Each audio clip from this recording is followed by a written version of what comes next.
Boa noite, pessoal. Nossa aula número 12. Vamos começar com a nossa oração inicial. Ave Maria, cheia de graça, o Senhor é convosco. Bendita sois vós entre as mulheres, e bendito é o fruto do vosso ventre, Jesus. Santa Maria, Mãe de Deus, rogai por nós, pecadores, agora e na hora de nossa morte. Amém. São Tomás de Aquino, rogai por nós. Santo Agostinho, rogai por nós. São José Maria Escrivá, rogai por nós. Bom, vamos lá. Revisão da aula passada. Semana passada a gente não teve aula, que teve uma falta de luz aqui no meu condomínio, exatamente na hora que a gente ia dar aula. Aí eu até brinquei com o pessoal de que eu ia falar alguma heresia aí, e aí Deus cortou a luz para eu poder ter a oportunidade de revisar a aula de hoje.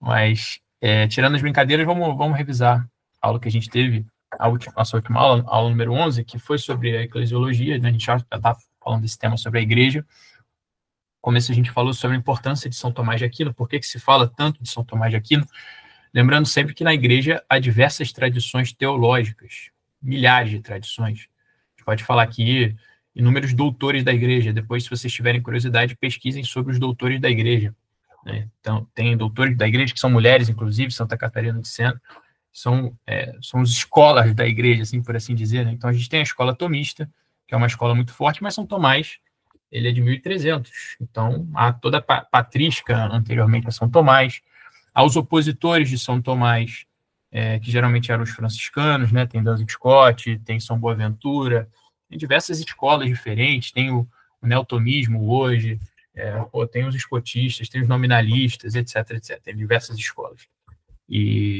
Mas assim, a gente falou da importância de São Tomás justamente pela sua objetividade, sua clareza, sua profundidade na sua obra, extensividade.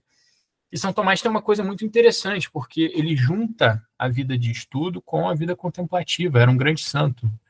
Então, juntando essas duas realidades, esses dois braços que a gente estava falando, vem falando aí nas aulas, né, a fé e a razão, a gente tem essa clareza, essa iluminação, então por isso que é tão usado São Tomás. E a gente até mencionou da Aeterni Patris, né, a carta do Papa Leão XIII, que recomenda São Tomás como um remédio para o espírito confuso do nosso tempo.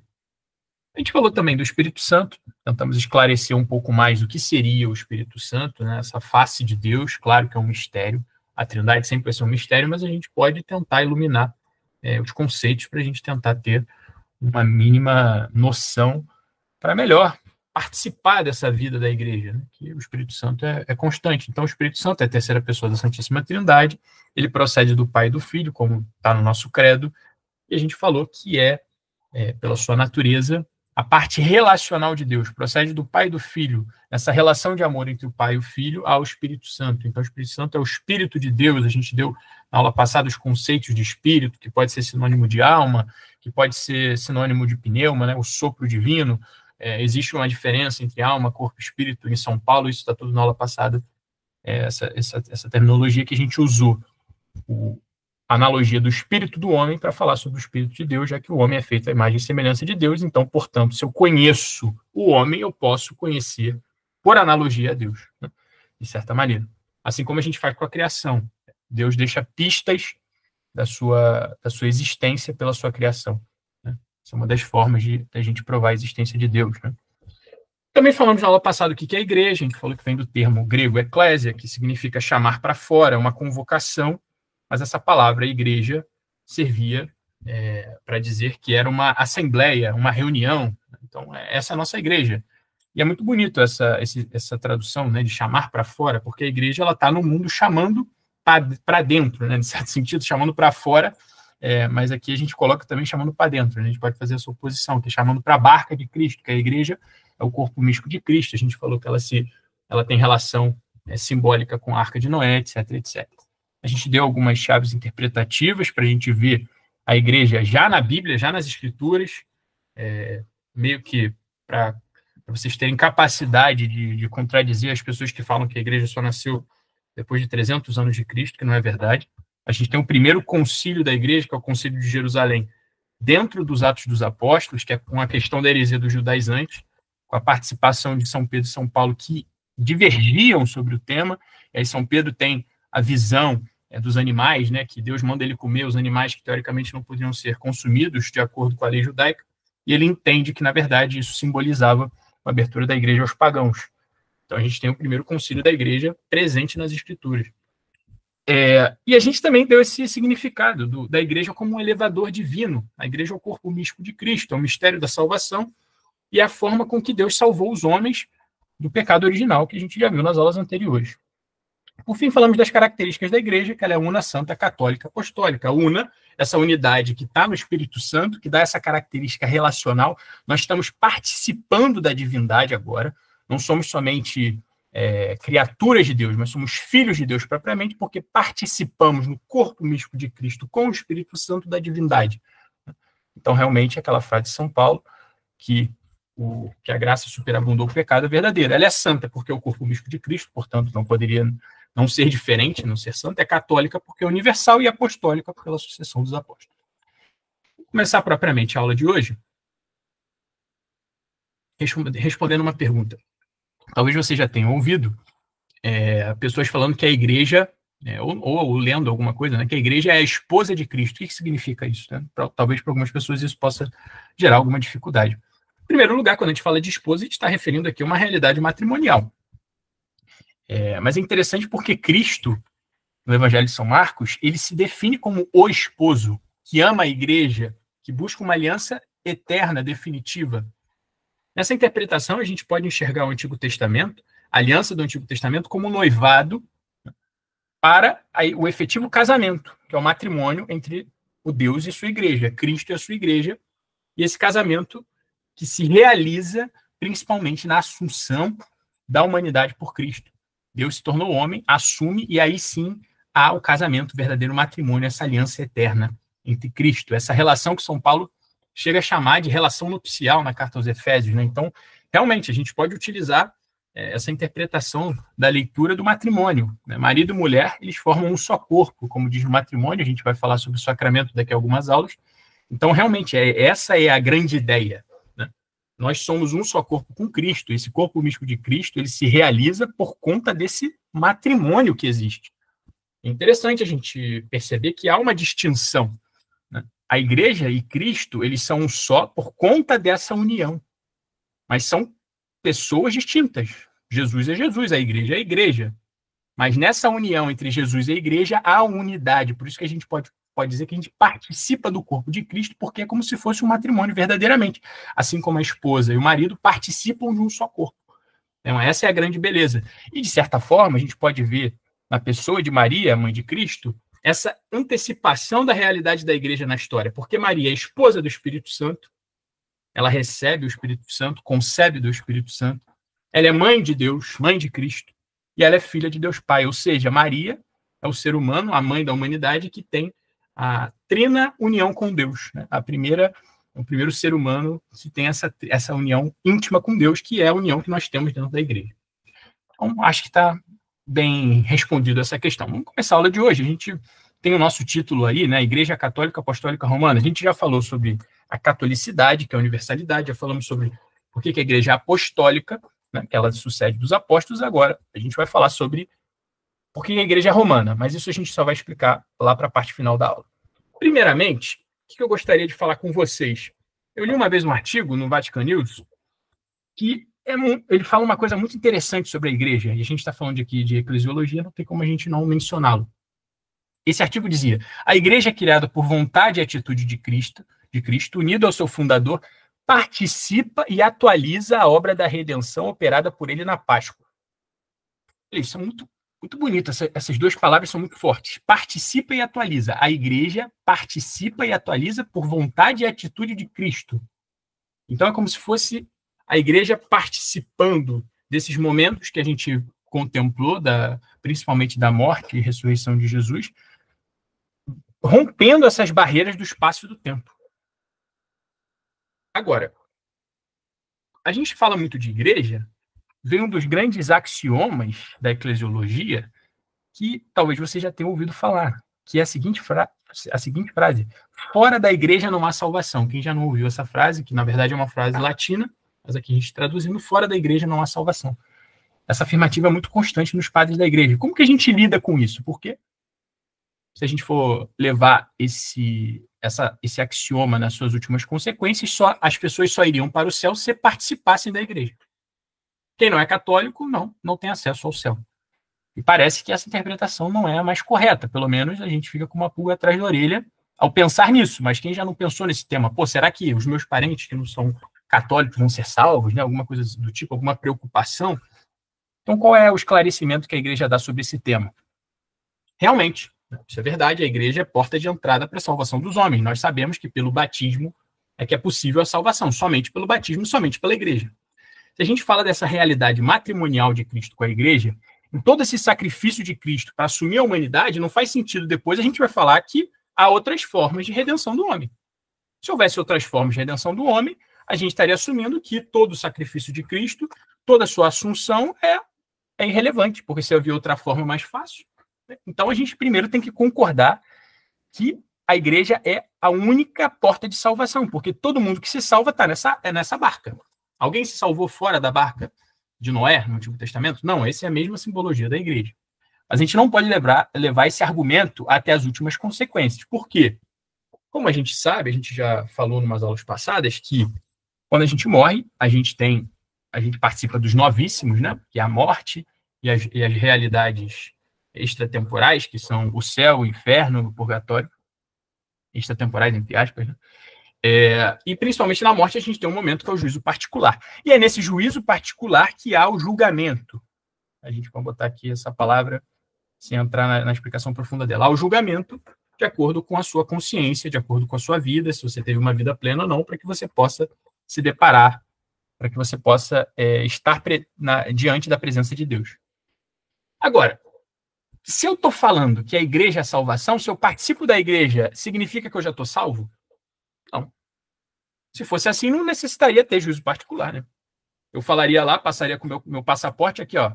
Sou católico, fiz crisma aqui, fiz eucaristia, estou salvo. Não. Não basta. Nós temos que ser católicos praticantes, diz aquela palavra, né? Porque é preciso que você aceite verdadeiramente de coração a Cristo. Aquilo que você prega, você deve agir, estar em ato, né?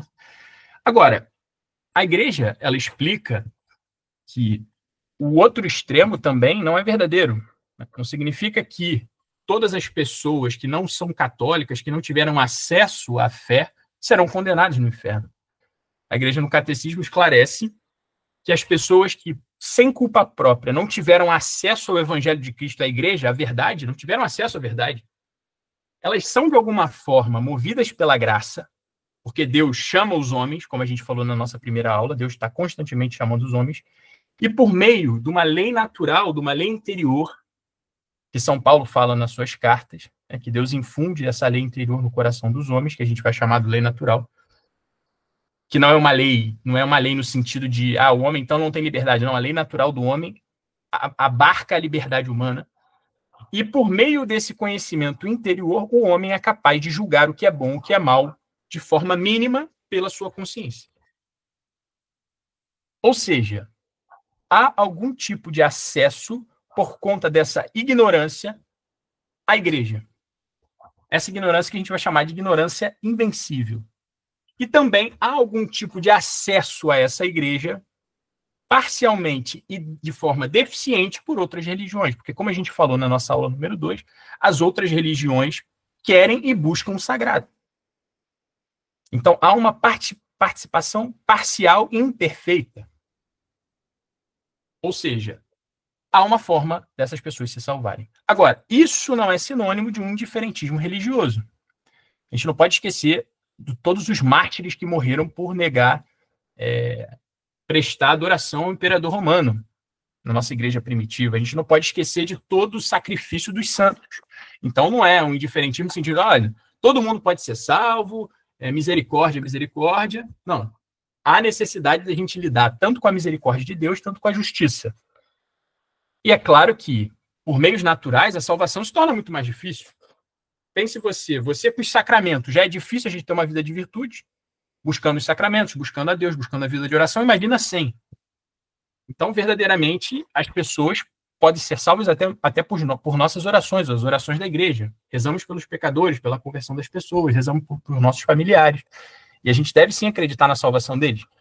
Mas é preciso que a gente faça a nossa parte de pregar o evangelho, pregar essa boa nova para que eles tenham acesso ao atalho, entre aspas. Cristo é o verdadeiro atalho da salvação. Não vamos esperar a sorte, né? Mas ainda assim, a gente pode ter uma certa paz em contemplar que a nossa oração, que é essa ignorância invencível, pode conduzir as pessoas também ao céu. Então a gente tem que estar sempre atento a essas duas realidades. Vocês percebam que a maioria das coisas que a gente trata, quando a gente vai falar aqui de doutrina católica, é possível que a gente vá em dois extremos. Quase todos os temas são assim.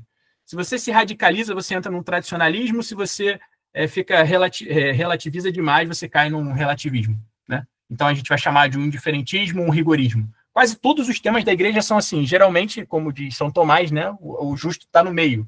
Então tem sempre uma opinião que congrega esses dois extremos. Então é uma coisa que a gente tem que tomar cuidado. Isso o nosso catecismo, ele vai resolver a questão do batismo, porque fala, só o batismo é a porta do céu. Então, essas pessoas que não têm batismo, como é que fica? Como é que fica essa questão da ignorância? O catecismo ele dá 3 definições de tipos de batismo. Tem um batismo de água, que é aquele o batismo ordinário que a gente tem, né? O batismo que é a fórmula, eu que batizo em nome do Pai, do Filho e do Espírito Santo, que a gente chama da fórmula trinitária, que inclusive são aceitas em outras igrejas que não católicas, né? As igrejas evangélicas, que batizam de fórmula trinitária, esse batismo é válido porque o sacerdote não é um requisito essencial. Existe o batismo de sangue, que é o batismo dos mártires, ou seja, aqueles que não foram batizados em água, mas morreram defendendo o evangelho pela fé em Cristo, são considerados batizados. E tem a última espécie, que é o batismo de desejo. O batismo de desejo estão inclusos tanto aqueles que almejam se batizar, mas não conseguiram, eles morrem antes de receber, tanto aqueles que desconhecem o evangelho, portanto, aqueles que a gente estava falando agora, que não têm conhecimento do evangelho. Beleza, a gente já superou esse primeiro tema. Agora, outro tema importante é da autoridade da igreja. Porque a gente tem que pensar o seguinte: como que existe essa autoridade da igreja como instituição humana e divina e por que ela se permanece? Uma pergunta que a gente tem que se fazer. E para justificar tanto essa autoridade e permanência, a gente tem que se basear nos evangelhos. A gente tem que se basear naquilo que Jesus falou, né? E está explícito nos evangelhos. Aqui a gente separou algumas citações, como Mateus 16, quando Jesus fala: dar-te-ei as chaves do reino dos céus, tudo que ligares na terra será ligado nos céus, tudo que desligares na terra será desligado nos céus. Então mostra a autoridade aos apóstolos. Também em Lucas 10, quem vos ouve, a mim me ouve, quem vos rejeita, a mim me rejeita. Então Jesus está mostrando justamente essa identidade entre seu corpo e a sua igreja. A sua igreja que é feita na prática pelos seus apóstolos. A gente também pode tirar outro versículo de João 20, né? Que Jesus dá autoridade do que a gente chama do sacramento da confissão. Aqueles a quem perdoados os pecados, eles são perdoados. O sacramento da confissão se baseia nesse ensinamento de Jesus. E da permanência, a gente tem aquela famosa frase que está em Mateus 28, que Jesus diz: eis que estou convosco todos os dias até o fim do mundo. Então, se existe essa promessa de Cristo, e aqui eu aproveito a imagem que Santo Agostinho usa, né, da parábola do acontecimento, quando Jesus está no barco com os apóstolos, ele está tirando um sono, né?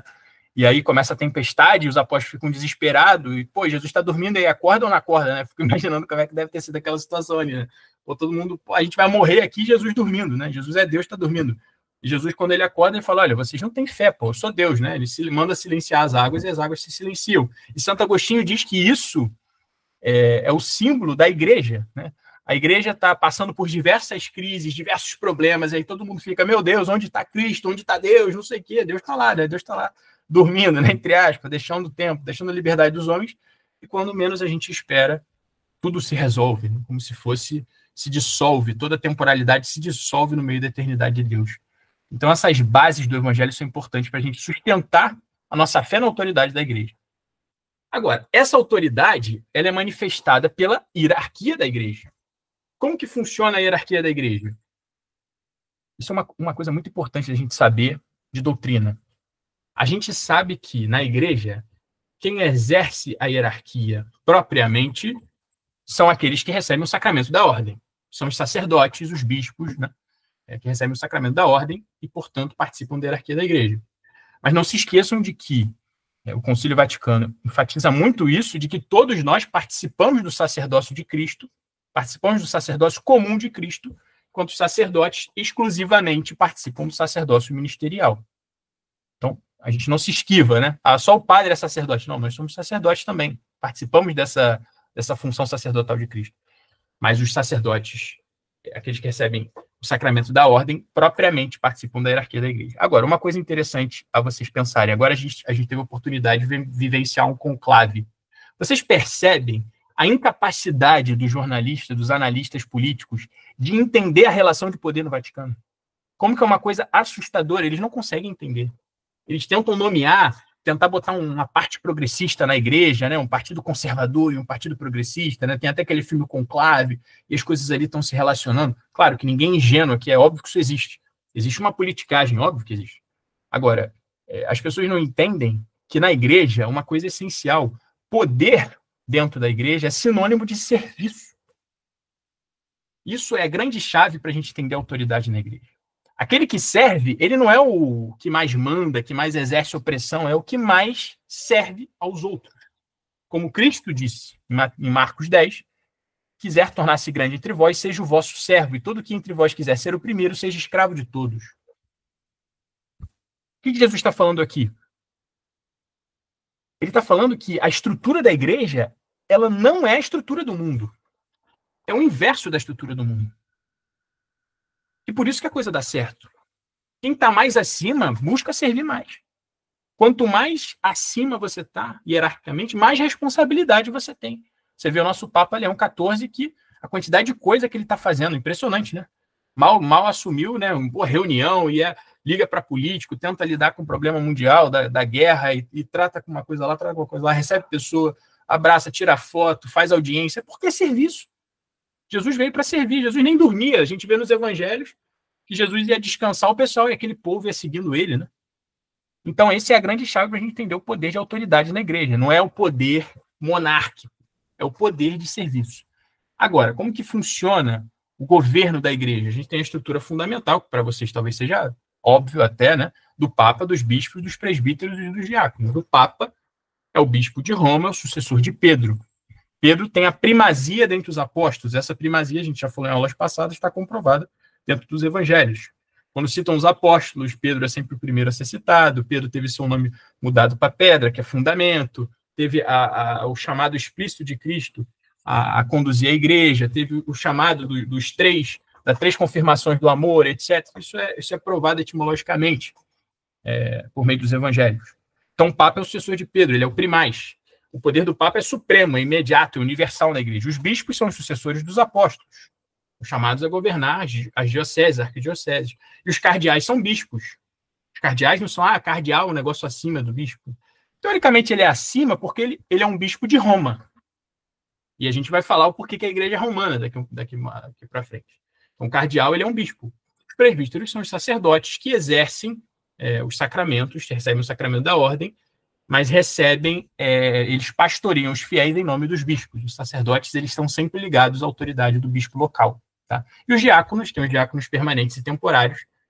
Os diáconos temporários são os sacerdotes que estão em formação, né? O seminarista, antes dele virar padre, geralmente ele vira um diácono temporário, etc. O diácono pode celebrar batismo, né? Como falei para vocês, a celebração do batismo não tem o sacerdote como requisito. E tem os diáconos permanentes, que são aqueles que têm matrimônio, mas têm esse diaconato, e vocês podem ver na missa, geralmente estão ao lado do padre e tal, etc.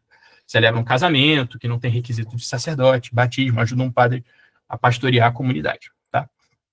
Outra questão que pode vir sobre a hierarquia da igreja, por que não há mulheres sacerdotes? E aqui a gente vai direto ao ponto. Primeiro, a questão de tradição. Um dos pilares da igreja é a tradição. A gente falou, né? Sucessão apostólica, tradição e as Sagradas Escrituras. A tradição, porque Jesus ele escolheu homens para ser apóstolo. Outro argumento é que, como a gente falou, existe uma relação matrimonial entre a igreja e Cristo. Cristo ele é o esposo, a igreja é a esposa. Portanto, se o sacerdote age em persona Christi, o homem pode melhor cumprir esse papel, porque ele é esposo, como Cristo é esposo. Se eu coloco uma mulher, você vai ter que ter uma mulher esposa da igreja esposa, então não faz sentido. Então existe um argumento antropológico para isso. E existe uma carta apostólica, Ordinatio Sacerdotalis, que essa aqui, para mim, ela mata todo tipo de dúvida sobre isso. É claro que isso aqui é muitos bispos se manifestam como se essa questão das mulheres fosse meramente uma questão de tradição e não é um dogma, e verdadeiramente não é um dogma, né? Podemos colocar assim. Isso poderia ser alterado? Isso é algo que deve ser discutido, mas eu acredito que será confirmado como uma... talvez não como dogma plenamente, mas como uma verdade revelada, alguma coisa do tipo, sei lá, não sei, porque isso para mim é muito claro, né? E nessa carta apostólica, Ordinato Sacerdotalis, o argumento que dá o Papa é muito forte. Ele fala o seguinte, olha, se Maria, mãe de Deus e mãe da igreja, ela não recebeu a sucessão apostólica, nem o sacerdócio ministerial, isso não significa que não participar do sacerdócio não há uma menor dignidade das mulheres em relação aos homens. Se Maria é a maior dos seres humanos, é Maria, pô, depois de Cristo, mas Cristo também é Deus, né? Não pode esquecer. Maria, que é o ser humano maior sem ser Cristo? Maria, é uma mulher. Se o ser humano mais digno não é sacerdote, então isso não significa que é uma maior dignidade. E mata muito a questão, porque, pô, se mulheres seriam sacerdotes, Maria teria que ser sacerdote, obviamente, né? Porque é a mulher por excelência. Então aqui a gente já mata essa questão. Outro ponto, a gente já chega na parte final da aula, é sobre a infalibilidade, que vocês podem ter dúvida. Que a infalibilidade é aquela questão que diz que o magistério da igreja, o Papa, eles têm uma assistência do Espírito Santo, como eu falei lá, o Espírito Santo participa da igreja, o Espírito Santo que vivifica a igreja, vivifica esse corpo de Cristo. É uma assistência do Espírito Santo para que o magistério não erre na fé. Em alguns casos específicos, não é em tudo que o Papa faz que ele tem infalibilidade. Pô, o Papa Francisco torcia para São Lourenço, aí então todo católico torcia para São Lourenço. Não. O Papa Francisco, ele tem tinha uma opinião política, todo mundo tem que concordar. Não. Isso não é um dogma de fé, né? Isso não é uma questão de fé e moral, como diz o Catecismo da Igreja. O Romano Pontífice, ele tem essa autoridade de supremo pastor da Igreja para questões de fé e moral, e principalmente quando ele exerce esse pastoreio que a gente chama de função ex cátedra, quando ele fala na cátedra de Pedro, e aí sim ele fala com autoridade moral, e nesse momento ele é infalível, por conta dessa assistência do Espírito Santo. E essa infalibilidade também existe no colégio episcopal em concílios ecumênicos, quando a igreja é chamada a resolver alguma controvérsia que passa o mundo, etc, etc. Agora, para a gente finalizar, como a gente está falando da igreja, é importante que a gente tenha um conhecimento histórico, e aí a gente tem aquela coleção, eu já citei aqui desse grande intelectual, que é o Daniel Hobbes, que é a História da Igreja, são 10 volumes, acho que convido vocês a ler, começar a ler, porque é muito importante conhecer a história da igreja. Porque com esse conhecimento da história da igreja, a gente entende a história do corpo de Cristo. Né? Muitos falam que é a verdadeira e única história no mundo é a história da igreja, todas as coisas são por adjacência a essa história. Né? É importante a gente conhecer para que a gente tome como nosso todos os problemas que essa igreja humana, essa igreja secular, passou pela história. Porque Jesus, quando ele fala para os apóstolos, ele dá a doutrina aos apóstolos, ele fala que muitas coisas serão reveladas com o tempo. Ou seja, a igreja, ela evolui como instituição humana.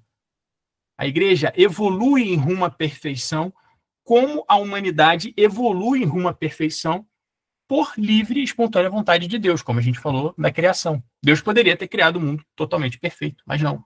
Ele chama o homem a participar desse caminho de perfeição. E dentro desse caminhar em rumo à perfeição, a igreja tem, na sua história, um problema fundamental, que é a sua relação com o Estado. Porque a gente sabe de muitos absurdos que aconteceram na história da igreja, isso é evidente.